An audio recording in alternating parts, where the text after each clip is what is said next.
Mistake number 1 is working on SEO before your site has a value proposition. Ask yourself, why would a user choose my site in search results? Let's say you have a site that promotes your offline business, like a local bike repair shop. What differentiates your business from your competitors? Are you a nonprofit organization? Or perhaps you offer free estimates, a free demo, or you're the oldest independent dealer in the city? Or if you're an e-commerce site, what separates your site from the others? Do you have lower prices, free shipping, great customer service, or better product descriptions?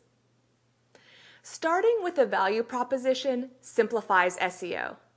No matter where your site ranks in search results, if you want to stay on top, searchers need a value prop to click on your site, to come back and revisit your site, and to recommend your site to their friends. Start with a value prop and then focus on a quality user experience. Let's move to mistake number 2, a segmented approach to SEO. I call this the bento box approach because I'm Japanese and it's like your dinner plate with every item segmented and none of it working together. It's great for your sushi and your salad. It's not as great when there is no communication between your marketing, biz dev, and SEO teams. So mistake number 2 is about working on SEO in a silo. A better, more holistic approach to SEO is to consider the entire user experience, from marketing campaign all the way to the actual conversion, and potentially repeat business. Vanessa Fox, a consultant and author on search engine strategy, wrote about this type of bento box approach with respect to the Super Bowl, when it's difficult for companies to completely integrate their offline television ads with their online SEO efforts. She noted that a car company spent millions on TV ads to lead users to a website, edityourown.com, where they could then edit their own car video. On Super Bowl Sunday, this commercial probably not only brought users to the website, but actually helped the query, Edit Your Own, to rank number 36 on Google Hot Trends. Now imagine if this were your company. As the SEO, you can't just focus on your regular keywords that you do every day, but you also need to integrate marketing campaigns and optimize for the words, edit your own. Mistake number 3 is putting effort into time-consuming workarounds, rather than researching new features or best practices that can simplify your tasks. For example, for sites with paginated content, in the past, some webmasters tried the workaround of using rel canonical on subsequent pages to their page 1. This unfortunately can cause a loss of content in Google's index. The good news is that there are new best practices. We now support rel next and rel prev markup, so your paginated article or product category is treated as a single series, rather than having page rank diluted into the various components. Also in the past, to have several new or updated pages crawled as quickly as possible, webmasters might have performed the lengthy task of updating their sitemap with the new URLs, then uploading the new sitemap file, and then submitting it to Google.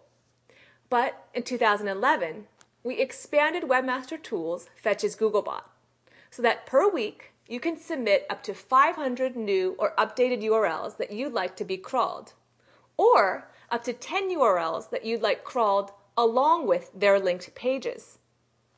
When submitting through Fetch's Googlebot, most URLs are crawled within 24 hours. An easy way to stay in touch of new features and best practices is to subscribe to the Webmaster Central blog. Now, while mistake number 3 is about time-consuming workarounds, often because an SEO isn't as up-to-date, mistake number 4 is along a similar spectrum, but now it's getting caught in SEO trends. In the early days of search engines, both webmasters and search engines chased the user. We were running the same race: get more users to visit and convert. Then, as the market matured, things went a little crazy. It was as if this race split into 2 simultaneous races. And rather than chasing users, Some websites started chasing search engine algorithms. In over 6 years at Google, I've seen SEO trends take many forms.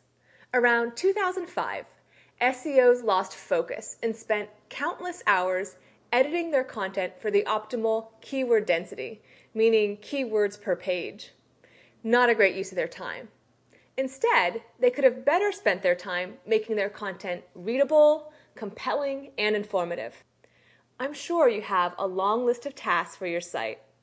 Try to avoid the SEO trends and instead prioritize the tasks that will bring lasting value.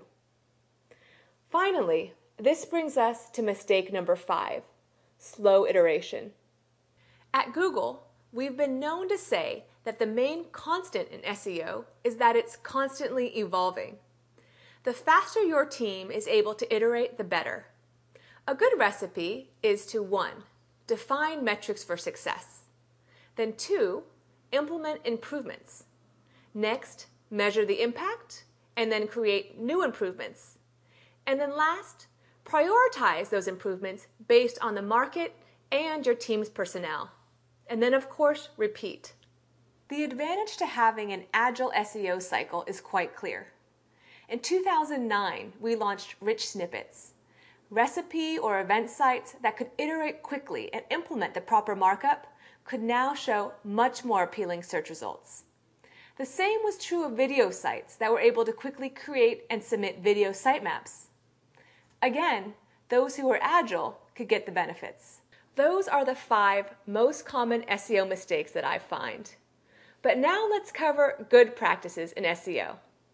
First, do something cool. Have a value proposition that separates you from your competitors. Second, include relevant keywords in your copy. There's no need to think about keyword density, but make sure your content includes the keywords people actually search for. 3, be smart about your tags, title tags and meta description tags, and your site architecture. 4, sign up for email forwarding in Webmaster Tools. This allows important messages from Google, such as notifications for crawl issues, to be forwarded directly to the inbox you check regularly, whether that's your work account inbox, Yahoo, or Gmail. 5, attract buzz. This helps bring natural links, great reviews, votes, +1s, and follows. And last, stay fresh and relevant. Perhaps expand your reach to social media sites if that's a great place to reach your audience.